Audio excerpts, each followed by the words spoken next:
d'avancer sans moyens, c'est Pôle emploi. Prenez un job pendant 6 mois, quittez-le, touchez le chômage et commencez à monter une boîte. Voilà. Aussi simple que ça, si vous ne savez pas quoi faire, comment pour trouver de la thune et commencer à entreprendre avec ce que j'appelle un filet de sécurité finalement.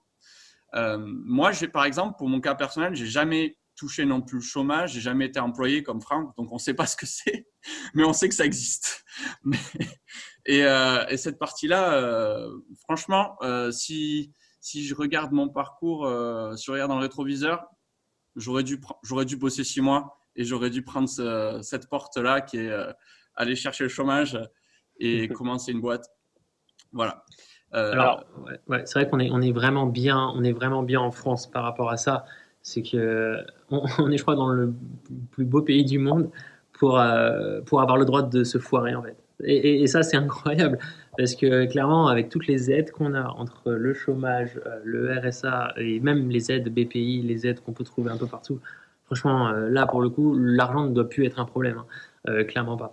Sachant que, en vrai, même si ça l'est, ça devrait pas parce que c'est pas ça qui fait que tu peux proposer de la valeur à quelqu'un.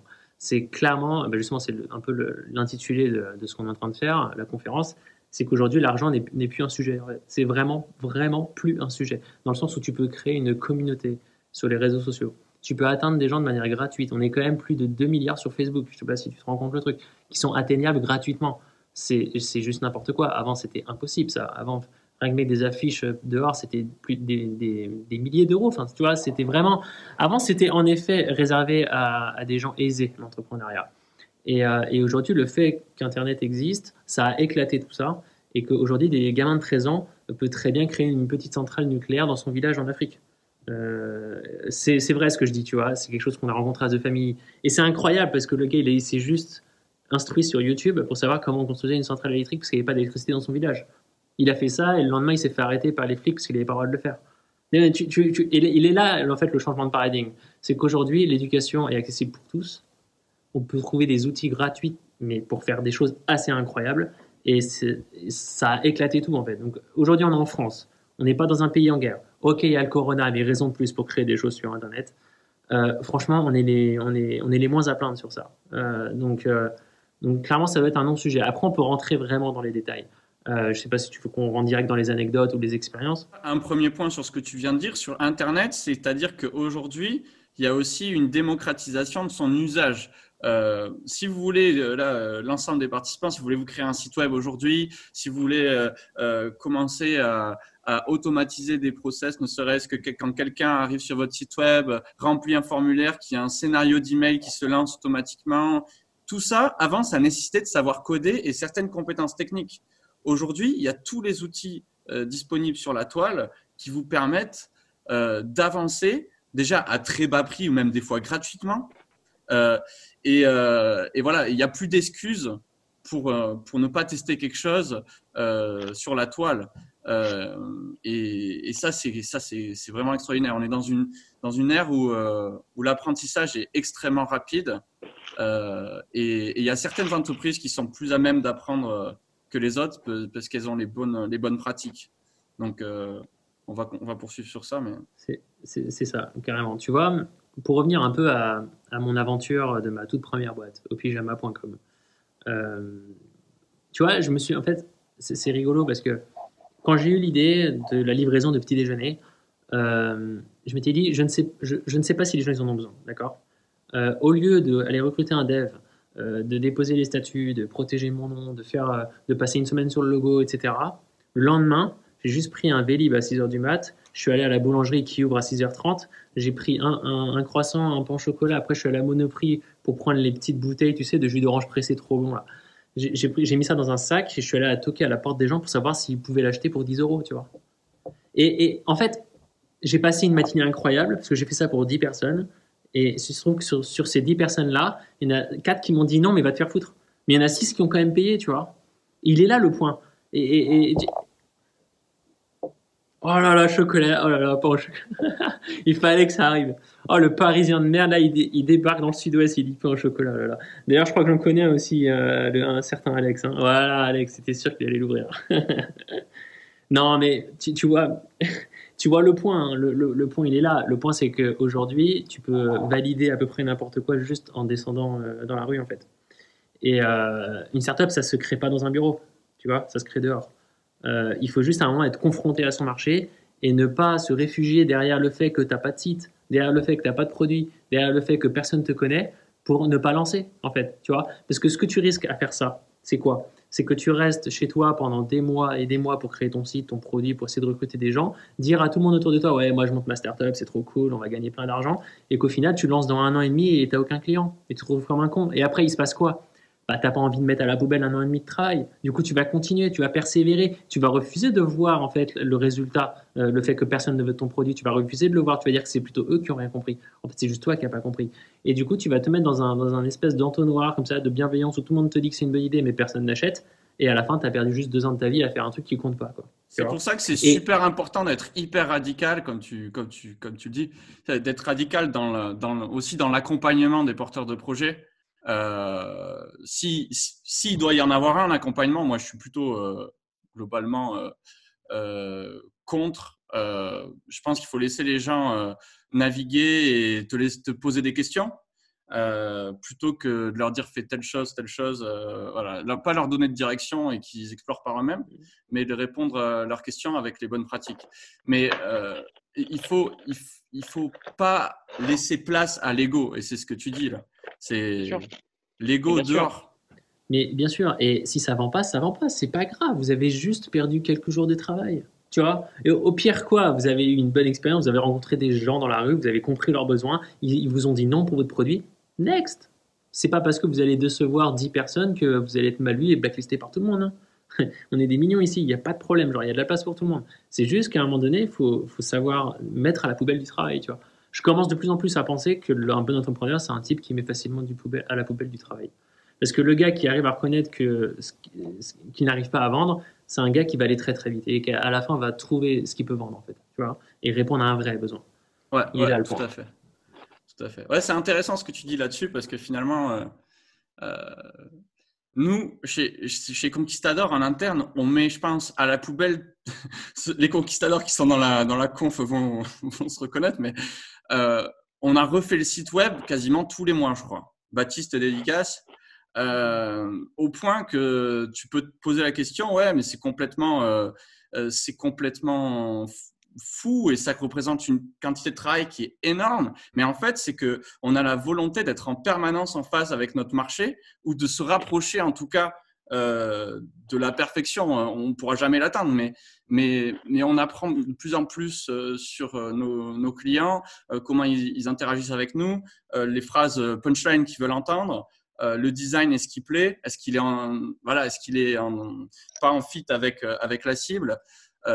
Et donc, ouais, ce processus d'itération permanent de je me remets en question, si tu l'as pas, ben c'est difficile d'avancer et de monter une boîte sans argent parce que quand tu n'as pas d'argent, tu fais tout seul au départ. Moi, quand j'ai commencé Conquistador, là, tu t'occupes la compta, le design. Faut voir la gueule du premier logo qu'on avait. C'était une pyramide pétée avec un orange qui faisait mal aux yeux. Et puis au fur et à mesure, on apprend et le fait de ne jamais déléguer ce que tu ne sais pas faire, moi je trouve que c'est hyper important au début d'une entreprise et que finalement, moi je vois plus un point positif à monter une boîte sans argent parce que c'est comme ça que tu apprendras le plus et tu n'iras pas chercher des prestations qui te coûtent super cher à droite à gauche. Tu vas économiser un max de temps et tu vas exploser ta courbe d'apprentissage. Évidemment. Et tu sais, c'est clairement lorsque tu n'as pas d'argent que tu es violent. Pourquoi? Parce que tu n'as juste rien à perdre. Tu déjà rien en fait. Tu vois? Donc en vrai, tu peux te permettre de faire des folies, tu peux te permettre d'aller dans la rue et essayer des trucs à la main ou de carrément faire le pirate en fait. Ça te force à être pirate. Ça te force à être un hacker, tu vois, de ne pas avoir d'argent. Et c'est en étant un hacker que tu arrives à trouver des solutions à des problèmes. Donc clairement, moi, à chaque fois que j'ai réussi, c'est quand j'avais pas d'argent et que vraiment je me suis démerdé tout seul avec mon petit billet de 10 ou mon petit Vélib, tu vois. Donc moi, je suis très d'accord avec toi sur ça. C'est plutôt faut plutôt le voir comme une force et que de toute façon, le succès d'une boîte, c'est pas l'argent, c'est plus l'exécution et le fait de reconnaître si une décision n'est pas bonne. Tu vois. C'est clairement ça. Quand tu as une bonne exécution, tu as tout gagné, même que tu aies 50 euros en banque ou 1 million. Si ton exécution est bonne, ça va. Si ton exécution est pas bonne, dans tous les cas, ça ne peut pas fonctionner. Tu vois. Ouais. Ok. Et parlons un peu plus. Tu vois, je pense qu'il faut donner des exemples extrêmement concrets finalement d'expérimentation avec ce qu'on appelle les MVP, du coup les minimum viable product. Donc c'est des solutions simples et qui sont facilement mises en œuvre et qui te permettent en fait de te rapporter de l'argent. Parce que il y a un point là-dessus hyper important, c'est qu'en France, il y a une incompréhension du mot MVP, minimum viable product. On pense que c'est un produit minimum et qu'une fois qu'on l'a, eh bien, c'est good. Mais en fait, pas du tout. Le minimum viable product, c'est d'avoir des clients. C'est d'avoir ses premiers clients avec un produit qu'on a expérimenté. Et souvent, c'est pas le premier produit. On a expérimenté différents potentiels MVP pour arriver au MVP qui fonctionne réellement et qui est le bon et sur lequel on peut rebondir et commencer finalement à vivre de l'entrepreneuriat. Carrément. En fait, le MVP, souvent quand on en parle, les gens retiennent minimum, tu vois. C'est minimum viable product et les gens ils retiennent surtout minimum. Ouais, mais c'est un MVP. Ouais, mais c'est pas ça le plus important. Le mot le plus important pour moi dans les trois, c'est viable. Il faut que ça soit avant tout viable. Il faut que la fonctionnalité que vous allez mettre en avant dans ce fameux MVP soit quelque chose dont les gens ils ont besoin. C'est ça votre focus. Tu vois, par exemple, souvent on raconte cet exemple-là, vous l'avez vu partout sûrement dans le chat. Le MVP d'une voiture, par exemple, ce serait pas une roue. Tu vois, on pourrait tendance à dire que c'est une roue, mais c'est plus un skateboard. Là, oui, parce que du coup, on résout un problème qui est celui de se déplacer d'un point A à un point B. Le skateboard, tu peux le faire. Avec une roue, tu peux pas le faire. Donc, il faut vraiment que ça soit utile. Il faut que les gens, ils en aient juste besoin, en fait. C'est surtout sur ça qu'il faut se concentrer quand tu fais un MVP. Alors, attention aussi, deuxième chose que je voulais vraiment dire sur le MVP. Un MVP, c'est pas forcément un outil qu'on va développer sur Internet ou quelque chose, un algorithme ou quoi. C'est pas forcément ça, un MVP. Un MVP, c'est plus quelque chose qui va faire que vous allez résoudre ce problème. Je m'explique. Je veux faire un GPS pour les handicapés, tu vois, parce que je trouve que Google, ils expliquent mal les bons trajets pour les handicapés, les malvoyants, etc. Parce que il n'y a pas tous les transports qui sont aménagés pour eux, etc. Moi, je veux un GPS spécialement pour les handicapés. Eh bien, avant de m'embarquer dans un MVP technique, tu vois, je vais essayer de bootstrapper un truc techniquement, tout ça. Je vais plutôt aller sur Facebook, là où les gens sont, là où les handicapés sont en fait. Je vais aller leur parler et je vais leur dire, écoute, qu'est-ce que tu utilises aujourd'hui pour te déplacer, etc. Il va me dire peut-être un truc, un autre. Je suis d'accord. Qu'est-ce qui te manquerait? Moi, il me manque, par exemple, sur Google Maps, qu'il y ait des lignes qui sont aménagées de métro ou de bus. J'aimerais bien qu'ils me les affichent en premier, etc. Je lui dis, pas de problème. La prochaine fois où tu cherches un itinéraire comme ça, tu m'appelles, moi, au lieu de regarder sur ton appli, là, et moi, je vais te dire la solution. Ah, ok, bah vas-y. Et admettons, une semaine après, il vient vers moi, ah, au fait, j'aimerais bien aller là, est-ce que tu peux me dire, parce que du coup, tu m'as demandé, tu as l'air de savoir. Et ben moi, qu'est-ce que je vais faire? Je vais commencer à me déplacer. Alors, soit je vais carrément me déplacer, ou j'appelle carrément la RATP, je leur dis, écoutez, je suis malvoyant, j'aimerais aller là, dites-moi. Et eux, ils vont me dire la solution, que je vais écrire, je vais bien noter, et je vais le transmettre à mon client. Et le client va être content. Et qu'est-ce que je suis en train de faire en fait là? Le MVP, ça devient moi en fait. Donc le client, il s'en fout un peu de savoir si c'est un algorithme qui va lui donner la solution, si c'est un outil ou si c'est un site internet ou une appli. Que ça soit moi ou un algo, ça va être pareil parce que la solution, je vais l'apporter quand même. Le but, c'est pas de savoir comment vous allez apporter cette solution, c'est de savoir si la solution elle est utile en fait, si la personne a besoin de cette solution-là. Si cette personne-là, elle vient me parler toutes les semaines en disant j'ai besoin de toi, j'ai besoin de toi, j'ai besoin de toi, là, il faudrait peut-être que je pense à faire une appli. Parce que j'ai prouvé par les faits que la personne avait besoin de ça. Et il est là le point, tu vois. Et ça, c'est le point principal, c'est de savoir juste si vous êtes indispensable pour les gens. Soyez obsédés par le fait d'être indispensable pour les gens. Yes. Il y a Thibaut de Base 10 qui sera notre intervenant de la semaine prochaine d'ailleurs. Cheers Thibaut. Du coup, qui dit ouais finalement c'est atteindre un product market fit. Exactement. En fait, un product market fit, donc ça c'est dans le jargon startup, hein, product, market et le fit. Donc le produit, le marché, le fit c'est la rencontre entre les deux. On atteint ce fameux product market fit lorsque justement vous avez plein de clients, il y a de la demande et vous devenez justement indispensable par ces gens-là. parce qu'ils utilisent sans arrêt votre MVP ou ils font appel à vous tout le temps parce qu'ils ont besoin de vous. Généralement, tu sais, il y a beaucoup d'étudiants, d'entrepreneurs qui me demandent mais comment je sais si je l'ai atteint ce product market fit? Quand est-ce que je sais que ça vaut le coup que je recrute un dev pour perfectionner et mettre à l'échelle mon application? Et généralement, je veux dire, s'il me pose la question déjà, c'est qu'il n'y est pas du tout en fait à son product market fit. Tu vois ce que je veux dire? Donc, ce que j'ai tendance à répondre à ces gens-là, c'est simplement quand tu n'arrives plus à gérer ta boîte en fait. Quand tu n'arrives plus à répondre aux gens en fait. Quand ça devient plus suffisant. Quand tu deviens plus suffisant, c'est là qu'il faut penser à mettre à l'échelle ton produit. Mais si avant, ça sert à rien. Oussama de The Family, justement, qui disait attends, c'était le product market fit, Camille, tu l'auras quand tu seras dans la merde. Il a tout résumé, mais je suis très d'accord en fait. Mais ça, tu le vis. Et en plus, tu sais, en soi, c'est un peu se mentir à soi-même quand tu te dis, allez, maintenant, il faut que je fasse une appli, alors que tu as 2 utilisateurs. Tu le sais en fait. Tu te mens à toi-même en disant, tu sais très bien que c'est pas en faisant une appli que tu vas avoir 1 million d'utilisateurs. Non. Tu vois. Ouais. Et il est là le point en fait. Donc déjà, focus sur une solution que tu peux apporter à un besoin. Et le jour où tu es sûr, parce que tu es submergé de demandes, là tu penses scale. Avant, non. Et je vous rassure, hein, tous ceux qui sont dans le chat, on est 99% des entrepreneurs à être dans ce stade de post-product market fit, de pré-post. Avant. Product market fit, ouais. Product market fit, on y est vraiment tous avant, quoi. Et c'est rare ceux qui arrivent à l'atteindre. Et ceux qui arrivent à l'atteindre, généralement, on entend parler partout, ou vous-même, vous les utilisez, en fait, ces produits-là. Et c'est juste pas grave. Le but, c'est d'itérer un maximum pour l'atteindre, ce fameux fit. Ouais. Et c'est difficile. Ça demande du temps, un investissement incroyable. La quantité d'énergie qu'il faut de toute façon pour faire l'entrepreneuriat, il faut être prêt à faire tous les sacrifices possibles. Il y a un point qu'on n'aborde pas souvent, mais c'est aussi la santé des entrepreneurs. Moi, je me rends compte en ce moment, là, pendant le confinement, j'ai bossé 16 heures par jour, tous les jours, y compris le week-end. Ça fait 3 ans que j'ai pas pris un seul week-end ou une seule journée de repos complète, tu vois. Et là, tu te dis, bon, putain, Camille, qu'est-ce que tu branles, quoi. Mais finalement, ça paye. Et le moment où il y a une balance, il est tellement valorisant qu'il compense tout le reste, quoi. Où tu commences à pouvoir déléguer parce que tu as fait un tout petit peu d'argent ou sinon où tu as enclenché une dynamique positive pour tes clients, pour les gens qui sont autour de toi. C'est tellement valorisant que ça vaut toute l'énergie du monde. Ouais. Bien sûr. Ouais. Bien sûr. Et tu vois, après, il arrive la question mais quand est-ce que je sais que je dois mettre à la poubelle ce travail? Quand est-ce que je sais que je dois complètement changer d'idée? Quand est-ce que je sais que j'ai fourni assez de travail pour savoir que je n'aurai jamais ce fit?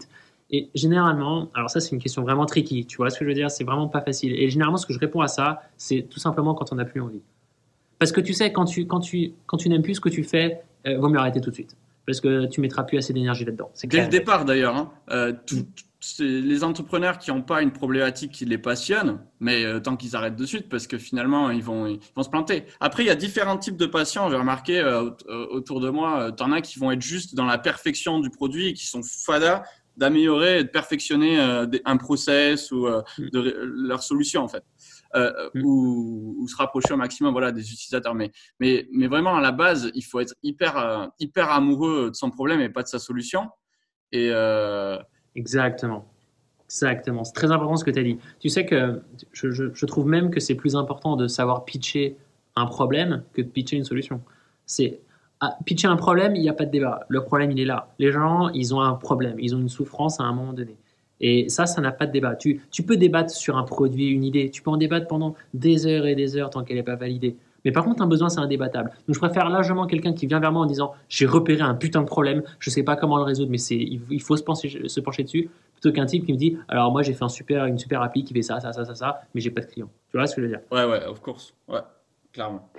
Et tu vois, je vois que, par exemple, là, Elsa qui dit « Prenez soin de vous quand même. » Et tu vois, ce que tu dis, Elsa, c'est hyper important parce qu'on retombe sur la passion, l'histoire de la passion et d'aimer ce que vous faites. Si vous ne trouvez plus de bonheur dans ce que vous faites, dans le fait d'itérer et de cravacher et de foirer, si vous n'aimez pas ça, arrêtez tout de suite l'entrepreneuriat. N'essayez même pas en fait, parce que à côté, en attendant, vous avez des mecs pour qui c'est la passion en fait, et eux ils vont vous laminer en fait, ils vont aller beaucoup plus vite que vous. Donc faut pas voir l'entrepreneuriat comme un taf normal, on sait tous que c'est pas ça, c'est quelque chose qui se vit, c'est pas quelque chose qui se compte. Voilà, de toute façon, tu as vu, à la fin, c'est toujours l'humain qui revient, c'est la passion et ce qu'on ressent à l'intérieur. On en finit toujours là après dans les problèmes. Donc clairement, écoutez-vous vous-même et vous savez en fait si ça peut être votre obsession un jour, ça.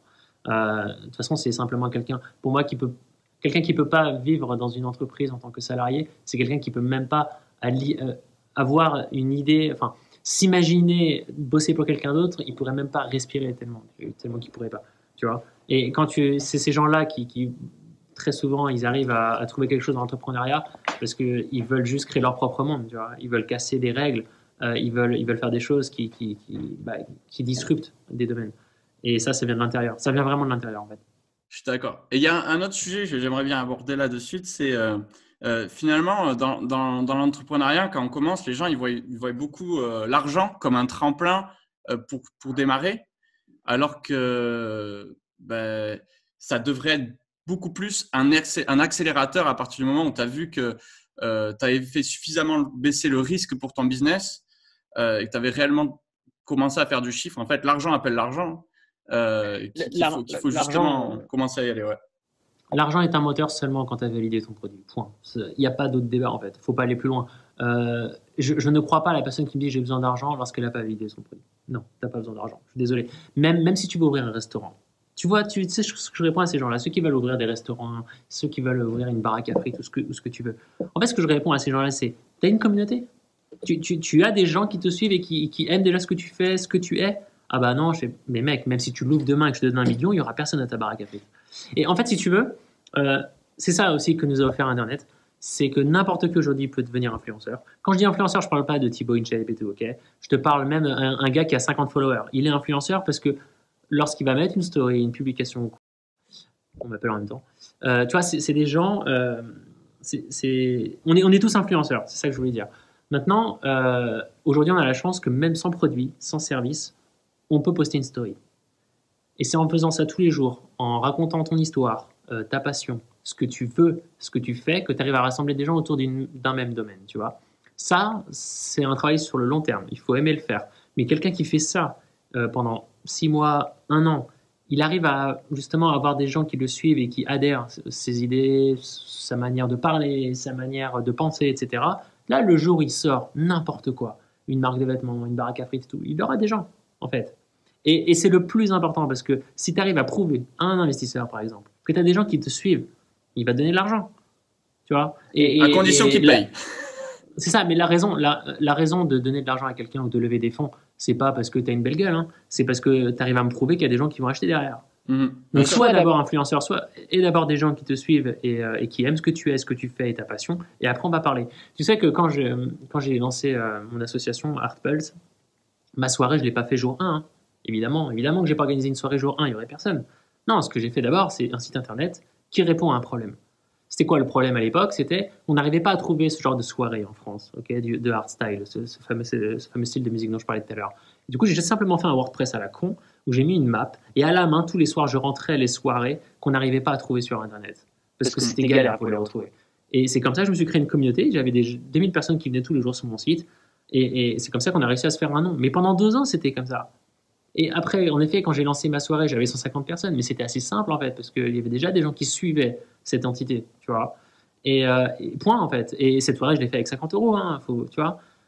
Et aujourd'hui, on fait des soirées à 25 000 euros. Mais il est là le point, c'est que aujourd'hui, si je pensais plus en mode, je veux être dans l'événementiel, je veux faire mon premier festival, problème numéro 1, je dois trouver de l'argent. Bah non, mon gars. Déjà, aide des gens qui sont intéressés par toi et après, fais des choses. Tu vois. Ouais. Il y a Dylan qui dit qu'il est à moitié. Alors, par rapport à l'idée de financement, il était à moitié d'accord parce que justement, ça dépendait de l'ampleur du projet selon lui. Mais tu vois, regarde, l'ampleur du projet. Alors, je ne sais pas de quoi tu veux parler exactement, Dylan, mais si c'est l'ampleur, tu voulais dire peut-être la grandeur du projet, faut jamais penser gros, tu vois. Non, commence petit. Là-dessus, j'ai juste un truc à dire. Je pense que l'ambition doit être segmentée. En différentes étapes, mais qu'il faut directement exprimer la big étape, enfin la vision finale, parce que c'est très difficile si tu commences à exprimer une petite vision, d'après changer vers la grande. Mais si tu fais, si tu veux être crédible, t'exprimes la vision finale de ta boîte et derrière, tu fais, bon, ben voilà, mais la première étape, c'est celle-là. Et d'étape en étape. Par exemple, Conquistador, on n'a pas dit, enfin si, on a dit dès le départ qu'on voulait changer l'écosystème et créer un écosystème startup en Aquitaine. Là, c'est vraiment un discours qui est resté dans le fond, en interne, en permanence pour motiver les équipes et on savait où on allait. Mais au final, les étapes, elles n'ont pas été directes d'aller, je sais pas moi, d'aller créer deux campus de formation sur Lean Startup et le Growth Hacking d'un coup. Non, non. On a d'abord tout fait en remote. Après, on s'est dit, ouais, peut-être qu'on prendra, tu vois, un campus qui a été le cas. Donc, finalement, l'ambition se segmente. Exactement. En fait, la vision doit être très grande. La vision doit être très grande. Tu dois penser très gros, mais commencer petit. Et surtout commencer aujourd'hui. C'est le point encore le plus important. Mais bref. Mais très clairement, si j'avais commencé l'événementiel en me disant je veux devenir Tomorrowland, j'aurais jamais pu commencer. Okay, ma vision, c'était de devenir la référence au hardstyle. Mais je savais qu'il fallait d'abord que je commence dans une petite soirée à 100 personnes à Pigalle. Je savais ça, tu vois. Et il est là le point. C'est je veux dire, tu es obligé de commencer petit. Alors bien sûr, si tu es millionnaire, tu essaies de commencer des trucs gros, machin. Mais c'est pas notre cas. On n'est pas là-dedans. Okay, c'est pas le même terrain de jeu. Et on peut faire beaucoup mieux que ces mecs-là pétés de pognon avec zéro parce qu'on sera plus créatif. Et le jour où on aura de l'argent, on sera encore mieux. Et on prendra plus de risques, c'est surtout ça. Ouais. C'est ça. Voilà. Et Dylan, il dit justement, peut-être qu'il est trop impatient, mais c'est vrai que Dylan, il faut un max de patience parce que moi, je me rappelle au tout départ, pareil, je voulais que tout apparaisse comme ça le plus rapidement possible. Et puis les désillusions, il y avait personne qui me suivait parce que je voulais la big step, quoi. Je pensais pas minimum viable product et viable, je savais pas ce que ça voulait dire non plus. du coup, je me crachais et au bout d'un moment, j'ai dit bon, écoute, j'étais au RSA. En train d'agoniser en faisant de l'atterrisme en tant que croque-mort, enfin le truc, tu vois. Et là, je me suis dit, bon. Il faut énormément de patience quand tu entres. Voilà, il faut énormément de patience. Et c'est pour ça qu'il faut beaucoup aimer ce qu'on fait. Sinon, si on n'aime pas ce qu'on fait, on subit ce qu'on est en train de faire. Et là, on ne va pas durer longtemps. Ou en tout cas, on sera très malheureux. Donc, très clairement, il faut savoir que ce sera un chemin qui sera très long. Ok, on ne va pas buzzer en un jour, les gars, ça, c'est pas possible. Et à un moment donné, il faut juste travailler beaucoup. Aujourd'hui, on voit tel que Rihanna est aujourd'hui, tel que Apple est aujourd'hui, mais on n'était pas là les premières années quand ils cravachaient dans des petits cabarets, essayaient de se faire un nom, et Apple dans son garage essayait de faire un ordinateur. On n'était pas là à ce moment-là, ok? Donc pensez ça aussi. Aujourd'hui, on voit plein de success stories, mais ils ont commencé tout petits tous, ok? Rappelez-vous que Airbnb a fait des cornflakes pour survivre, quoi. Tu vois, par exemple, ils ont lancé une marque de cornflakes parce qu'ils avaient plus de thunes à la place de louer des baraques, quoi. Donc, il y a des étapes dans l'entrepreneuriat. C'est ça. Alors, je lis un petit peu le réseau est finalement très important. Si tu as ça, tu avances déjà plus vite. Alors, il y a un truc qu'il faut savoir. Le réseau, c'est une mauvaise raison jour 1 de se dire je ne veux pas commencer parce que j'ai pas de réseau. Extrêmement mauvaise raison. Pourquoi? Parce qu'en fait, c'est pas justement une cause, ça doit être une conséquence. C'est parce que tu vas parler de toi autour de toi, c'est parce que tu vas aller parler à des gens qui sont potentiellement intéressés par ce que tu peux offrir comme valeur que tu vas te faire un réseau. Et c'est là, en fait, elle est là la nuance que je veux dire. C'est pas parce que tu n'as pas de réseau que tu ne peux pas commencer, mais c'est parce que tu peux commencer, parce qu'aujourd'hui, il existe Internet, que tu peux atteindre à peu près n'importe qui gratuitement, apporter de la valeur gratuitement à des gens, partager ta passion à des gens, et c'est là que tu vas te faire ton réseau, en fait. Le réseau, il se crée. Hein. C'est pas, alors, en effet, tu peux très bien dire oui, mais moi, on m'a pas donné le réseau, mais va le chercher, ce putain de réseau, en fait. Donc, sois intéressant auprès des gens. Et je répondrai à ça, en fait, sur cette remarque.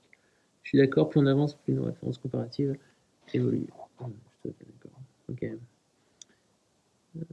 Ouais, et après, on commence pas tous avec les mêmes clés, hein, parce que, enfin, avec les mêmes avantages.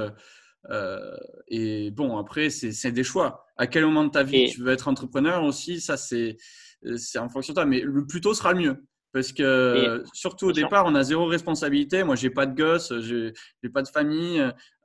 C'est vrai, c'est con, mais on a des avantages quand on est jeune et des avantages quand on est plus âgé. Parce que les seniors, eux, ils ont déjà notamment un réseau et ils ont une expertise plus poussée. Donc, il n'y a pas vraiment d'âge. On a tous nos avantages en fonction de où et comment on commence, quoi. bien sûr. Et ouais, je sais plus ce que j'allais dire. Mais ouais, carrément. Carrément, carrément. Et d'ailleurs, c'est souvent un frein, en fait, d'avoir plein d'argent parce que tu as beaucoup à perdre. Tu vois, tes parents, ils donnent 20 000 balles. Ils disent, tiens, vas-y, mon fils, monte ton projet. Bah, t'imagines, tu claques le lendemain tous les 20 000 balles et t'as rien. Tu vois, il va mal te parler, tu vois, il va bégayer ton père. Mais, en fait, c'est pour ça. Il est là le point, c'est qu'en fait, c'est plus un handicap qu'autre chose parce que, un, t'as peur de décevoir. Deux, t'as des comptes à rendre à quelqu'un. Donc, trois, t'es pas libre. Donc, tes choix, déjà, ils vont être dirigés par quelque chose. C'est le pire moyen pour commencer, les gars. Plus vous êtes indépendant, moins vous avez d'attaches, moins vous avez de comptes à rendre avec des gens, plus vous allez être violent dans l'exécution, plus vous allez prendre des choix radicaux. Et c'est dans ces choix radicaux que vous allez en fait itérer le plus vite possible. Et c'est pour ça, moi j'ai toujours refusé de l'argent que quelqu'un pouvait me prêter pour un projet en disant mais moi je crois en ce projet et tout. Ou alors à ce moment-là, quand j'en accepte, je dis gars, dans ta tête, il est perdu cet argent. Moi demain, je vais le cramer direct. Donc juste sois conscient de ça en fait. Parce que je veux pas être attaché à ça. Nous, on est dans une boîte, on fait des paris, ok. Et c'est que comme ça qu'on arrive à croître. Et c'est toujours en remettant la vie de la boîte en jeu qu'on arrive à avancer, en fait. Tu vois. Ouais, carrément. Il faut pas avoir peur de prendre des risques. Mais bon, après, après on a tous les outils aujourd'hui, comme on disait au départ, pour les limiter aussi. Donc, finalement, le risque, il est hyper relatif aujourd'hui. Et c'est grâce à Internet, tu vois. Internet a complètement brouillé ses frontières, en fait, entre les avantages qu'on est en train de parler. Ces avantages-là sont de moins en moins vrais, en fait. Tu vois, c'est moins en moins vrai, parce que le gamin qui a juste accès à Internet aujourd'hui, il peut vraiment être très, très, très violent. Et ça se constate rien que dans Uber. Travis était loin d'être un millionnaire. Enfin, tu vois, en fait, ça se voit, en fait. Et c'est ça qui est excitant dans l'entrepreneuriat, c'est qu'aujourd'hui, il n'y a jamais eu autant d'opportunités pour un mec d'entreprendre quelque chose. Jamais, en fait. C'est genre, on vit dans la meilleure ère pour ça. Et probablement, ça va aller encore plus dans ce sens dans les jours à venir. Tu vois. Et, Carrément. Ouais. Et il y a un truc qui est incroyable dans notre environnement, hein, autour de nous, c'est que tout ce qui n'est pas designé par l'humain, c'est designé par Mère Nature, mais finalement, que ça soit notre comportement en tant que société, ce sera le sujet de la prochaine conférence avec Thibaut de Base 10, c'est l'innovation d'usage, comment finalement on change notre quotidien par l'innovation. Donc l'innovation n'est pas que technologique, mais ce que je voulais dire, c'est que finalement, l'humanité est dans une guerre des réalités perpétuelles, dans le sens où on est tous un peu des peintres de notre monde actuel, et il y a des peintres qui ont plus ou moins d'influence et qui sont bien cotés, quoi, si tu veux. Et les peintres bien cotés, ben, souvent les autres artistes, ben, ils ont tendance à les suivre. Et il y a certaines personnes comme ça qui sont capables d'être vraiment leaders de tel ou tel style de peinture. Et à la fin, eh bien, le monde se dessine au jour le jour avec les visions de chacun. Mais on est dans une guerre des réalités. Tout se passe dans nos propres cerveaux, dans notre propre personnalité. Et à la fin, l'entrepreneur, lui, son job, eh bien, c'est de l'exposer au monde. Il rassemble des personnes qui veulent bien suivre telle ou telle vision. Au fur et à mesure, la communauté grandit et on avance ensemble. Et finalement, l'humain, il est toujours au centre de tout, quoi, de tout. Tout le monde peut dire ouais tiens ça c'est impossible à changer blablabla. Moi par exemple je rêverais de changer le système éducatif en France ou même à l'international. Je suis persuadé qu'on peut faire 10 fois mieux avec une éducation humaniste et pratique. Enfin bref. Et là-dessus, je suis persuadé qu'un jour, si ça fonctionne bien chez Conquistador, tu vois, petit pivot. Et là, les gars, en avant, je crois qu'on a prouvé qu'on pouvait éduquer suffisamment bien les personnes avec notre méthodologie. Et ben, on va encore viser quelque chose de plus gros. Et finalement, rien n'est impossible. Mais par contre, tu l'as dit tout à l'heure, c'est que c'est toi, la boîte, qui on représente une image et un idéal en fait pour les gens et des valeurs. Et ces valeurs, elles sont vraiment au centre de tout, puisque c'est ça qui va guider pour la suite du projet. Donc, il faut que la vision soit extrêmement, extrêmement solide. La vision doit être extrêmement solide. Et il faut que chaque personne dans l'équipe doit être hyper alignée avec cette vision-là. Et tu sais, c'est souvent ce que j'ai remarqué. Mes projets qui ont foiré, ça a toujours été des projets dont on m'a dit que c'était une excellente idée. Toujours. toujours. Mais je te jure, c'est un truc de ouf. Genre, au pyjama, là, mon service de petit déjeuner, j'étais entouré de gens qui me disaient que c'était une putain d'idée. Alors, je leur ai demandé, bah, pourquoi t'achètes pas? Ah, bah, tu comprends, moi, je mange plus ça le matin. Et là, faut écouter. C'est là qu'il faut écouter, tu vois. Et en vrai, c'est marrant parce que, en fait, ça s'appelle les projets obvious, je les appelle comme ça. C'est des projets où quand tu les piges, tu peux que être d'accord. Tu vois. Tu fais, ah bah oui, évidemment. Pourquoi personne n'y a pensé avant? Sauf que non, c'est parce que tu as raté quelque chose généralement. C'est que ton idée, elle a été exécutée par plein de gens différents et ils ont tous validé que personne n'en avait besoin. Et c'est très souvent des projets qu'on trouve what the fuck, qu'on trouve complètement. Ma connexion est assez instable apparemment, mais bref. Mais tu vois, c'est souvent des projets assez what the fuck et dont le mec qui gère ça a eu une vision assez claire sur ça, où il a compris un hack que personne n'a compris parce qu'il était expert dans ça ou bien parce qu'il a compris quelque chose que personne... Regarde Snapchat, qui allait mettre 1 centime dans une appli où quand on voit une photo, elle disparaît au bout de 24 heures. Mais personne, tu vois. Mais genre personne en vrai. Mais ça a été ça pour tout en fait, même Facebook. Attends, mais Mark Zuckerberg, le nombre de bâches qu'il a reçu quand il essayait de lever des fonds. Mais mec, il y a déjà MySpace dans le game, t'es mort. Tu vois, c'était. Il y a pire en France, un Blablacar avec l'autostop. Au départ, le pitch, tu te dis, bon, le mec, on va. Mais évidemment. Regarde Uber, mais il s'est pris. Tu sais qu'il a vraiment galéré pour lever des fonds parce que ce mec-là, tout le monde disait, mais moi, attends, je connais la régulation des taxis, mec. Tu vas pas tenir un mois. C'est une mafia, les taxis. Tu vas mourir. Arrête ce que tu fais. Après, il a eu quand même le talent de lever le plus de fonds que tout le monde. Donc, il a eu un coup de génie à un moment. Et c'est pour ça, tu vois, le point, faut pas faire très attention à ce que les gens disent de votre produit, surtout qu'ils ne sont pas vos clients. Il faut vraiment faire attention. En vrai, moi, je les écoute même plus. Hein. Je me fie que ce que font les gens. Je ne me fie plus à ce qu'ils disent. Vraiment, c'est une belle leçon parce que ça, pour le coup, vous allez trop perdre de temps à être dans cette bienveillance et à essayer de vous rassurer dans le sens où tout le monde vous dit que c'est une bonne idée ce que vous dites. C'est super intéressant ce que tu dis là sur un point parce que quand tu démarres un projet, souvent tu fais des questionnaires, tu sais que tu distribues à droite, à gauche et tout.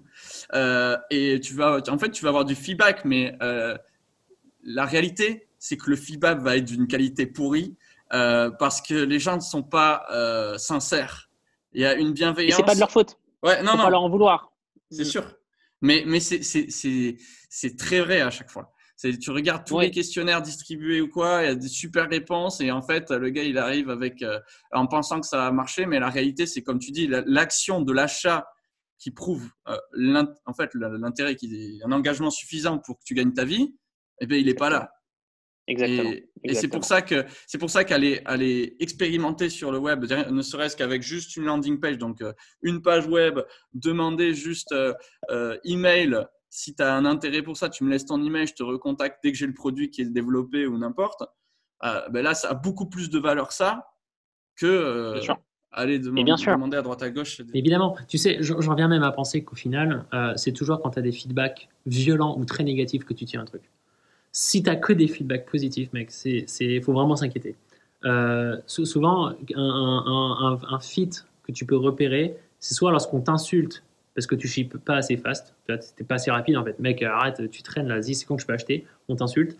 Ou bien, je comprends rien, ton truc, c'est de la merde, ça va jamais marcher.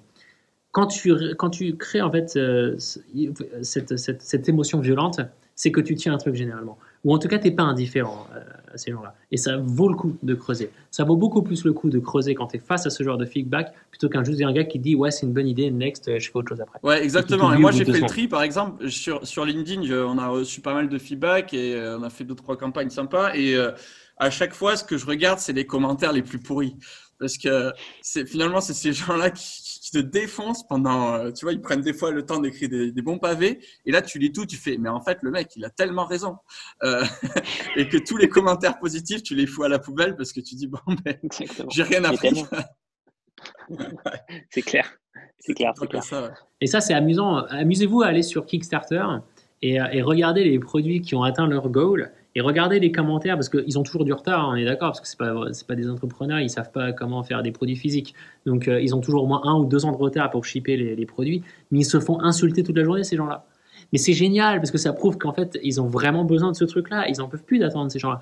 Et ce que je peux répondre à ces entrepreneurs qui s'inquiètent parce qu'ils reçoivent trop d'insultes, je leur dis, mais les gars, vous êtes face à une mine d'or. Ne vous inquiétez pas, en fait. Ces gens-là, ils vont attendre.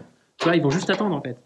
Donc, c'est pas grave. C'est juste pas grave. Après, il y a Thibaut qui disait qu'on fait des généralités. En effet, on dit sûrement beaucoup de conneries, Mais on expose notre vision et le débat est ouvert.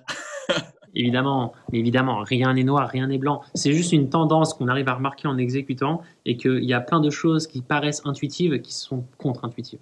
Et c'est juste, en fait, c'est ça qu'on essaie. On fait notre show là, mais le point à retenir de tout ça, c'est que il n'y a rien de plus contre-intuitif que l'entrepreneuriat. Voilà, c'est tout.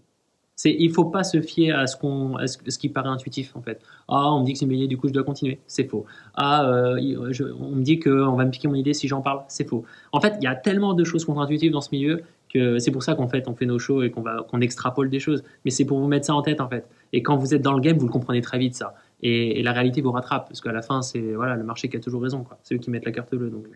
Ouais, clairement, c'est ça. De toute façon, il y a tellement de projets que je vois, enfin, tu sais, le nombre de porteurs de projets qu'on voit en France, parce qu'en France, mine de rien, certes, le mot entrepreneur est français, mais il y a un décalage complet, par exemple, à toi, ce que tu as connu, tu vois, dans la Silicon Valley, le niveau, il est juste up. À Paris aussi, on va pas se le cacher, bon, moi qui suis du pays, pourtant du sud-ouest, etc., on peut dire ce qu'on veut.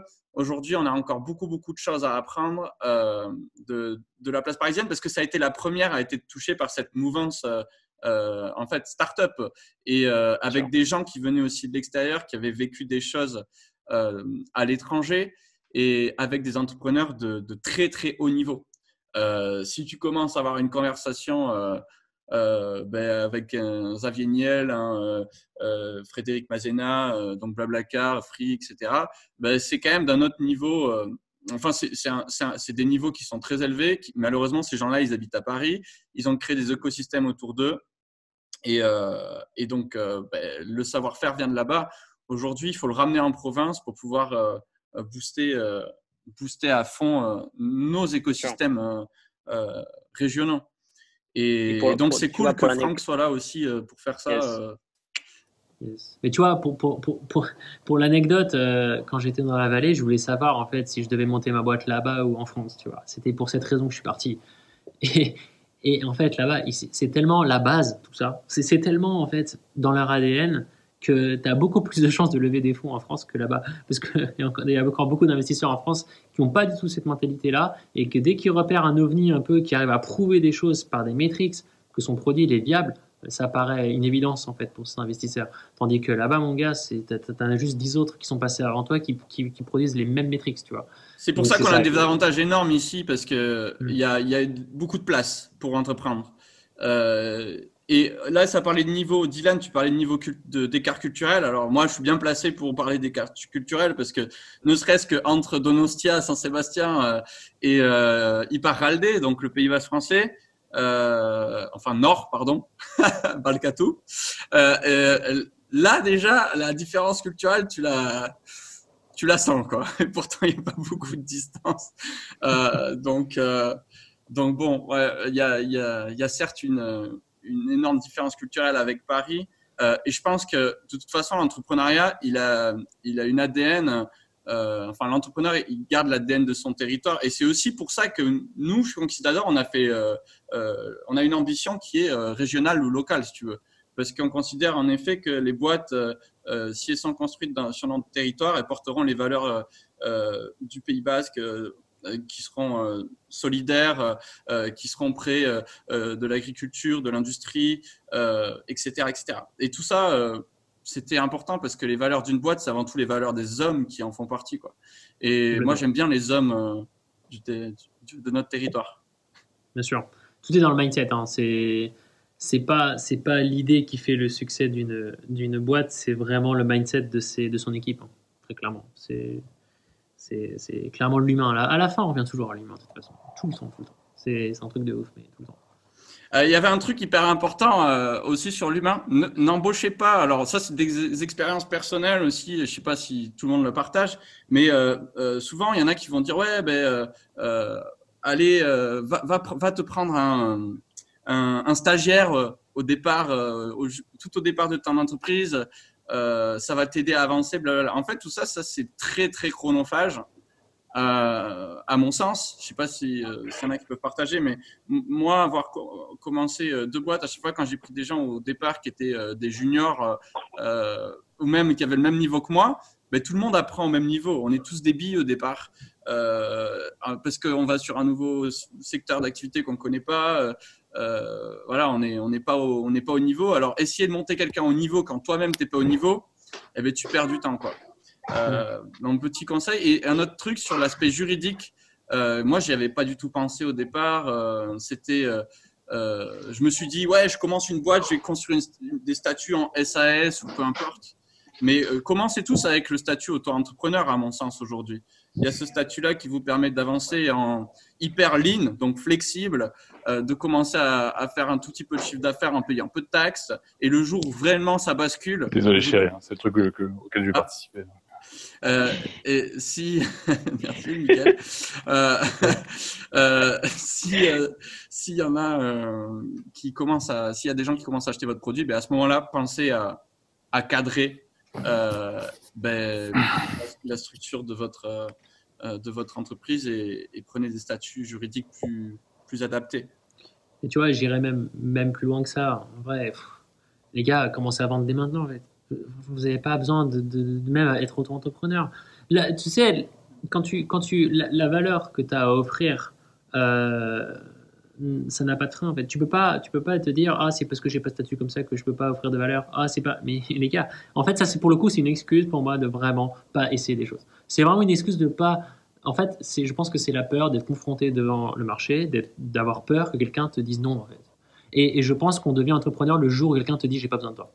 Moi, c'est comme ça que j'ai appris à être entrepreneur. C'est quand j'ai compris que je pouvais ne pas être intéressant pour les gens. Quand tu comprends ça et que tu es à l'aise avec ça et que tu te rends compte qu'à la fin c'est OK, ne t'inquiète pas, après tu deviens puissant parce que tu sais que c'est pas grave, tu foires, il se passe juste rien en fait, tu as juste testé des choses, tu vois. Et il faut pas avoir peur de ça, faut juste pas avoir peur qu'un pari soit pas le bon, c'est juste pas grave. Au moins vous avez la réponse, ça n'a pas de prix.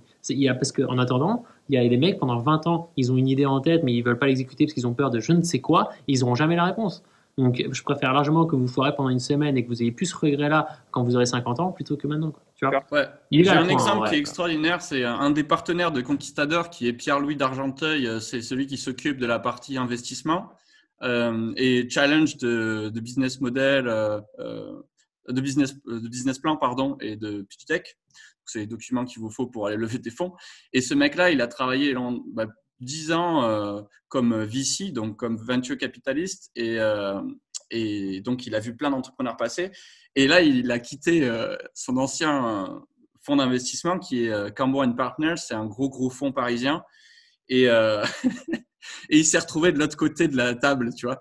Par contre, il n'avait jamais été entrepreneur, mais il avait beaucoup appris en observant les 10 entrepreneurs qui passaient dans son bureau tous les jours pendant 10 ans. Et du coup, là, il a essayé de monter un premier service où finalement, il facilitait le coworking sur Paris avec le nombre de places disponibles et tout sur une plateforme. Il s'est rendu compte que son truc, il était pourri, mais qu'il n'y avait pas, en fait, il n'y avait pas de clientèle, c'était un produit bidon, et ce qui répondait à aucune problématique. Et quand je l'ai eu au téléphone, il m'a dit, tu vois, Camille, j'ai merdé, j'ai mis 4 mois à m'en rendre compte. Mais comme il avait vu tellement de gens se cracher, il a de suite, au bout de 4 mois, fait son pivot. Il a changé complètement de boîte et il est reparti sur quelque chose qu'il savait bien faire. Et il s'est dit, tiens, mais je sais que moi, comme j'ai fait du venture capital, il y a des problématiques juridiques qui ne sont pas encore réglées par rapport aux startups et aux entreprises de manière générale. Et là, il est en train de monter une legal tech, donc une entreprise qui résout des problématiques juridiques. Et ce pivot-là, hyper intéressant parce que c'est finalement en observant ce qui se passe autour de nous, on peut vraiment apprendre et il faut pas avoir de l'ego. Lui, il aurait pu en avoir puisque bon, c'est Monsieur Cambo & Partners, Pierre-Louis d'Argenteuil. Pierre-Louis, si tu es là, petit clin d'œil. Mais voilà quoi. C'est bien sûr. Même avec une expérience comme ça, tout le monde peut se planter. Mais en fait, il faut juste comprendre que se planter, c'est juste pas grave. Il se passe rien à la fin. À la fin, quoi, tu perds un peu d'argent, tu prends un CDI, basta, on n'en parle plus. En vrai, il est là le point. Tu vois, on n'est pas en galère. On n'est pas en galère. Franchement, on peut vraiment me reprocher des choses, mais ça, pour le coup, on peut pas me dire que ouais, non, mais je risque trop de perdre d'argent. Alors à ce moment-là, c'est que tu n'as clairement pas choisi un bon budget. Juste, et c'est pas grave. Limite, j'ai envie de te dire, foire-toi là-dessus ou quoi. Tu vois, et là, tu comprendras qu'en fait, c'est juste pas grave, t'es pas t'es pas à la rue, quoi, tu vois. Va pas hypothéquer ta maison, tu vois. Ça, c'est des, je veux dire, on parle pas de ça, en fait. On parle pas de ça, tu vois. Clairement. Et t'en as juste même pas besoin de faire ça. Il y a deux, trois derniers petits points à aborder. Ouais, bah, après, il y en a pour plusieurs conférences, les gens, mais il y en a quelques-unes qui étaient intéressantes. C'est aussi quand tu es dans l'entrepreneuriat, la culture, c'est ton vecteur de créativité. C'est hyper important d'aller lire des bouquins, d'aller se renseigner sur tout ce qui est nouvelles technologies, sur l'économie, sur la psychologie, tout. Moi, personnellement, j'aborde absolument tous les sujets que je peux aborder, intéressé par tout, et je m'adresse à des gens qui sont bien meilleurs que moi dans tous ces sujets pour en savoir plus. Et ça te donne une capacité à avoir des opportunités que tu ne verrais pas si tu n'avais pas cette capacité à aller te renseigner. Et aujourd'hui, Internet, pareil, boum. Aller sur Medium, c'est un blog entrepreneurial, par exemple, sur lequel vous pouvez trouver 1001 sujets sur certes, comment monter une boîte, mais sur qu'est-ce que c'est l'intelligence artificielle, sur comment se faire, je sais pas, financer sa formation Conquistador. Non, mais je sais pas. Tu peux trouver tout et n'importe quoi. Non, mais t'as des tutos pour 10 balles pour apprendre à maîtriser Photoshop. Enfin, c'est incroyable, c'est abusé, quoi, tu vois. L'éducation n'a jamais été aussi accessible. Jamais. Genre, tu vois. Un autre truc Et pour important. s'en servir. Ouais. Un autre truc qui était hyper important, et là je pense que tu vas kiffer, c'est utilisateur contre client, VS client. Et quelque chose qui est aussi très mal compris, c'est que les gens ils pensent que c'est la même chose, les clients, les utilisateurs, alors que le client, il t'impose une prestation, te dit ouais, c'est comme ça que je le veux. L'utilisateur, il arrive sur ton site web, il achète. Parce que la standardisation du personnalisable est très puissante. Est-ce que je m'exprime bien? Ouais, je vois ce que tu veux dire. En fait, donc là, on rentre un peu dans le match être freelance versus entrepreneur. Ouais, clairement. Alors, ouais, être freelance versus entrepreneur, c'est vrai, mais même des énormes boîtes ne vont pas. C'est comme si Airbus, par exemple, Airbus, ils ont des utilisateurs quasiment parce qu'ils ont un avion qui est sur mesure. Boum, après, ils le personnalisent un peu, mais finalement, c'est toujours le même avion qui sort en bout de chaîne.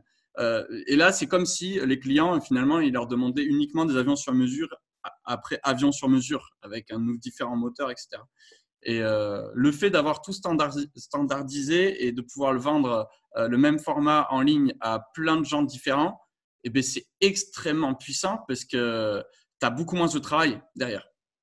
Bien sûr, on rentre dans le schéma du SaaS, donc Software as a Service pour le jargon, qui va dans ce sens-là en fait. On imagine un produit qu'un client avait besoin, on essaye de le standardiser et le rendre accessible pour tous, et les gens qui avaient le même besoin s'y retrouvent, et on le met à l'échelle, parce que du coup, une fois que le produit est développé, que tu aies 2 clients ou 1 million de clients, ça te coûte pas grand-chose de plus, à part des serveurs. Tu vois. C'est scalable, ce sont des choses scalables. Et là, on rentre justement dans la question de la scalabilité, de mettre à l'échelle, mais là, ça fait encore l'objet d'une conférence incroyable, et c'est fantastique en fait. C'est juste fantastique. Quelque chose de scalable, une fois que tu le maîtrises, mais tu peux le répliquer à l'infini. Après, tu as des business qui, a priori, paraissent non scalables, et qu'au final, quand tu cherches un petit peu, ça devient très scalable. Je prends l'exemple de Starbucks, tu vois. Starbucks, quand tu imagines le business model, tu te dis, mais comment tu peux mettre à l'échelle ça? Parce que quand tu ouvres un restaurant, le prix de ton client, et il bouge pas en fait, tu vois, plus tu es client et plus tu dois payer, et non en fait, parce qu'eux ils ont un système justement pour clusterer les managers, pour qu'à chaque fois qu'ils ouvrent un nouveau Starbucks, ils gagnent de l'argent en fait, tu vois, mais ça leur coûte moins cher, chaque restaurant leur coûte moins cher en fait. Et là on rentre dans un business scalable, et c'est très dur, c'est un vrai challenge, mais bon, ça encore une fois c'est un problème post-market fit. Et c'est quelque chose, une fois que tu le maîtrises, qui est très puissant. Ouais. Et c'est souvent les investisseurs demandent avant de lever des fonds, Il me dit, mais comment tu imagines ça plus tard? Est-ce qu'on peut rendre scalable ton truc? Est-ce que tu as des capacités à devenir scalable? Donc, des capacités à mettre à l'échelle ce service-là. Et pour ça, il faut bien le bosser, ça, c'est vrai. Mais j'ai envie de dire qu'au tout départ, ça ne doit pas être le focus. Le focus, c'est déjà de plaire à des gens, de résoudre un problème à la main de manière hyper pas scalable du tout. Et qu'une fois que tu sais que les gens en ont besoin, réfléchis à devenir scalable. Ouais. Carrément. Yes. Bon, mais merci Franck. Je pense qu'on a pas mal. Déjà, il est 18h20. On a déjà fait un bon tour d'horizon.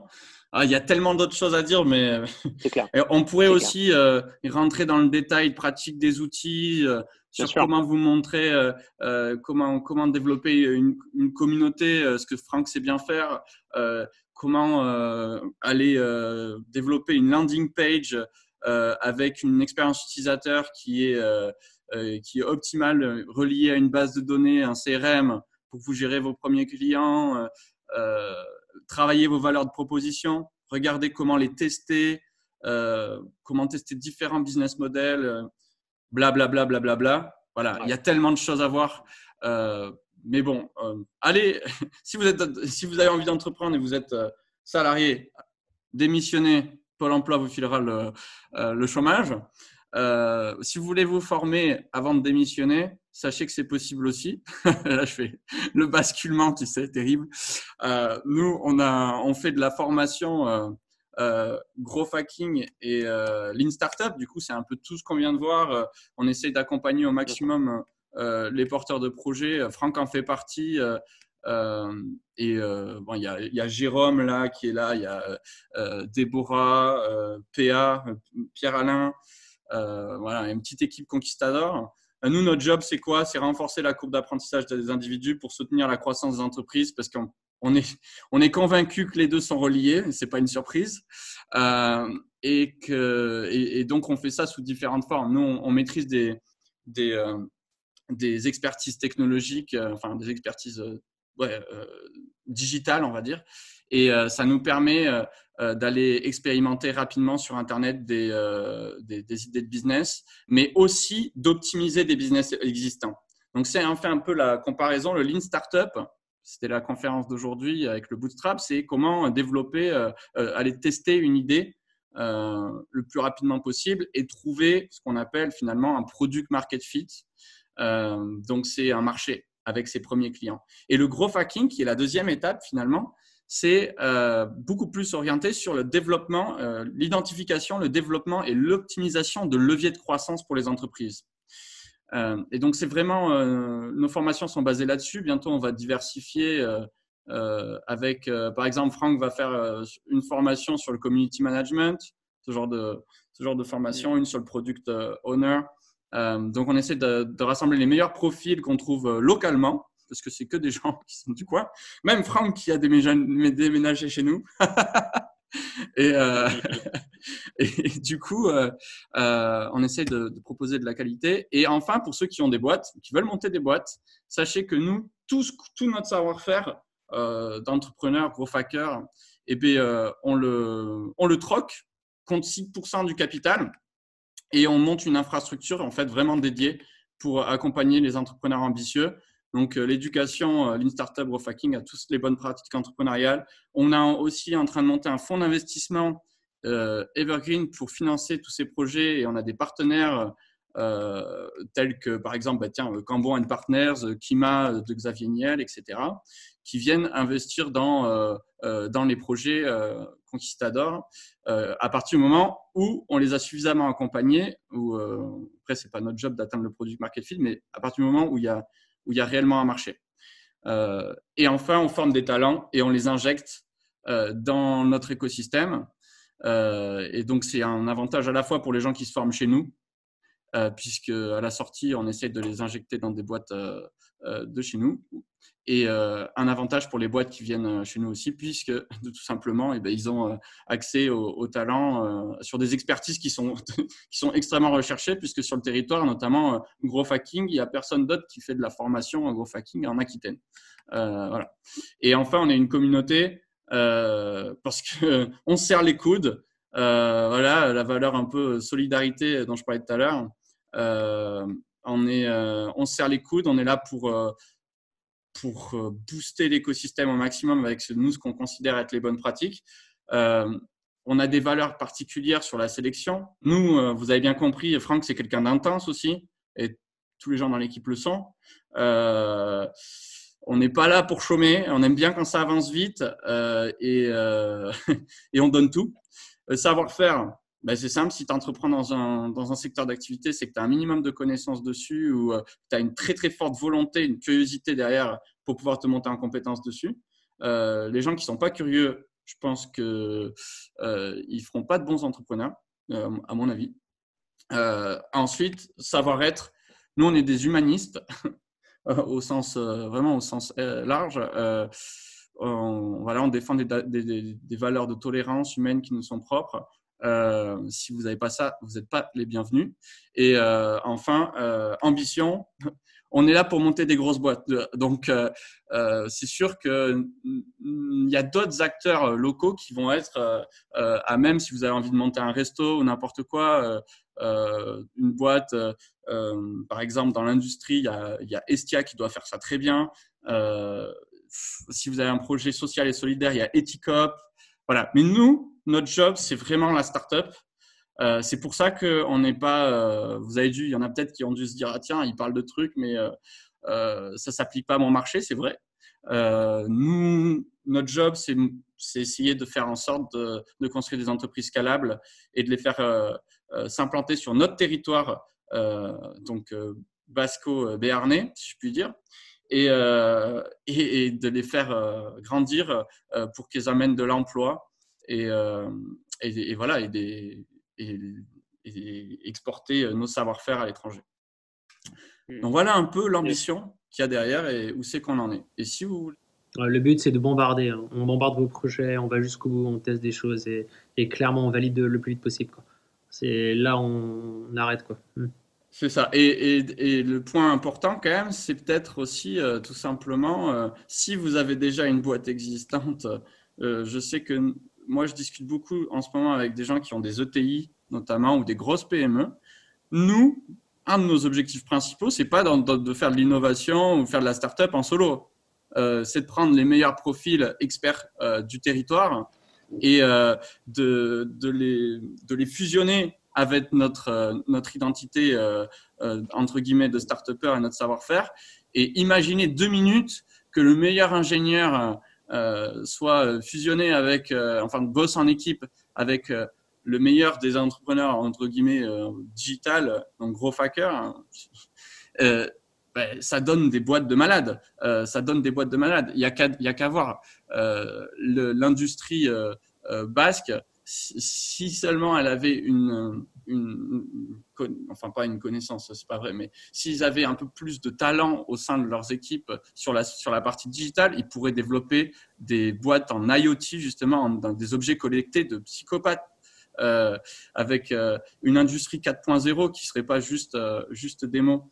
Et je pense que tout ça, on peut y arriver ensemble, et j'en suis persuadé en tout cas. Conquistador travaille aussi de l'autre côté de la frontière, hein.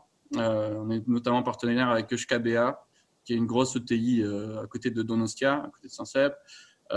Voilà, donc on essaye de faire le pont aussi sur notre territoire, sur le territoire basque, puisque le gap culturel est encore extrêmement fort. Et en interne, d'ailleurs, petit clin d'œil à tous les conquistadors, il faudra obligatoirement apprendre l'espagnol et le français au minimum. Le basque est très, très bienvenu. Voilà. petit mot de fin. Bon, on a fait le petit tour. Sachez que il y a Franck qui a un podcast sur lequel il transmet tout ce qu'on vient tout ce qu'on vient d'aborder. Il le fait super bien. C'est ça. Ouais. En fait, si vous voulez, j'interviens pas mal dans les écoles et les incubateurs sur des sujets d'entrepreneuriat. Et je partage beaucoup cette énergie-là et cette vision de l'entrepreneuriat. Et je publie régulièrement du coup des vidéos qui reprennent des extraits de ces interventions. Et je les publie régulièrement sur mon Instagram, qui est FrankDPT. Et aussi sur YouTube, je suis aussi sur Spotify, etc. Donc le podcast s'appelle Bienveillance et Radicalité. Et mon tag, c'est FrankDPT. Vous pouvez me trouver un peu partout. Donc voilà ce que je fais à côté. Ouais. Et je vous invite vraiment à venir me parler, qu'on discute et de débattre sur tous ces sujets. Je suis hyper ouvert à tout. Quoi. Ouais, n'hésitez pas, franchement. Il est radical, il est franc, il va vous rentrer dedans, mais Pour le coup, ça apporte ouais. énormément de valeur. C'est ça l'important. Voilà, on va pas tourner autour du pot. Là, on va jusqu'au bout, quoi. On va jusqu'au bout, on se ment pas à soi-même et on avance, quoi. Voilà. Eh bien, chez nous, c'est la même. Très cool. Je te remercie, Camille, c'est cool. Moi, j'ai super hâte de commencer et vraiment, non, j'ai vraiment hâte de commencer tout ça et d'être avec vous Voilà. sur les formations. Donc, ça va être cool. Ça va avec Franck, on commence déjà à faire de la formation à la fin du mois là. Mais après, de toute façon, c'est une dynamique long terme avec Franck et on aura notre campus à Anglette dans une villa très sympathique. Ceux qui le veulent seront invités, bien entendu, à l'événement de lancement. On ne sait pas exactement où ça va être puisque Jérôme il est dessus, mais à cause du coronavirus, on a eu quelques petits soucis. Mais voilà, mais le GG, il va gérer. Ouais, voilà. on a vraiment l'intention d'être présent sur le territoire et de le marquer. Et je pense qu'on a les bons profils pour ça. Et n'hésitez pas si vous voulez nous rejoindre, du moins rejoindre cette dynamique-là. Carrément. Est-ce qu'il y en a qui ont des questions quand même à la fin? Parce que complémentaires à tout ce qu'on vient de dire. Ah, c'est ça qu'on veut entendre, Jérôme. C'est ça qui est bon. Un nouveau Startup and Pitches, of course, justement, je vais pas oublier. J'ai failli oublier, Déborah, je m'excuse. Peux-tu mettre le lien, s'il te plaît? Je l'ai perdu là. En gros, la semaine prochaine, on aura Thibaut Panier de Base 10 sur l'innovation d'usage. Et on parlera Uber, justement, Blablacar, Base 10 forcément, Netflix, et voir comment en fait des petites boîtes au départ ont réussi à révolutionner en fait notre quotidien. Et qu'est-ce que ça coûte? Parce que faut avoir un bon timing, faut souvent avoir levé beaucoup de fonds, on le remarquera. Donc bon, voilà, tout ça, on en parlera avec Thibaut la semaine prochaine. Et Thibaut, c'est top parce qu'il est pile poil, il est en plein dedans. Je le laisserai en parler la semaine prochaine. Même heure, même jour, jeudi à partir de 17h. Il y a le lien directement là dans la conversation pour vous inscrire. Avec Franck, on en refera d'autres, c'est sûr, parce qu'il y a trop de sujets. Oh là là, mon gars, ça pourrait durer des heures et des heures. Là. C'est intarissable. Merci. De rien, Thibaut. À la semaine prochaine, Thibaut. Bon, j'espère que ça vous a plu. Nous, on est là en MP. Si vous voulez nous écrire en perso, on est disponible sur LinkedIn. On est disponible sur tous les réseaux, enfin sur quasiment tous les réseaux. De plus en plus, en tout cas. Le contenu sera disponible en ligne. De notre côté, on fera quelques slides pour résumer ce qu'on a dit. Qui résumeront la vidéo, et il y aura aussi la vidéo en accès libre sur le site. Comme ça, je pense que ça fera un bon mix pour ceux qui ont la flemme de se taper toute la vidéo. Ils auront au moins les slides avec l'essentiel. Voilà, et ça sera toujours pareil comme la semaine dernière. Voilà. Bon, merci à tous. Très cool. S'il y en a qui n'ont pas s'il n'y a pas de questions, merci très cool. Merci à toi. C'était trop bien. Joachim, pas de questions. Je vois Ludovic, Max. Ou un commentaire simplement, j'en sais rien. Bon, il n'y a que des merci. Bon, ça fait plaisir. Ah, c'est cool, c'est très cool. Bon, nickel. On va terminer là-dessus. Top. Joachim, je te rappelle sur LinkedIn. Petite transition. Ok. Allez, bonne fin de journée à tout le monde. Merci Franck. De toute façon, on va faire un petit débrief, je pense. Grave. Bonne soirée tout le monde. Et à très vite. Ciao, à la semaine prochaine. Ciao.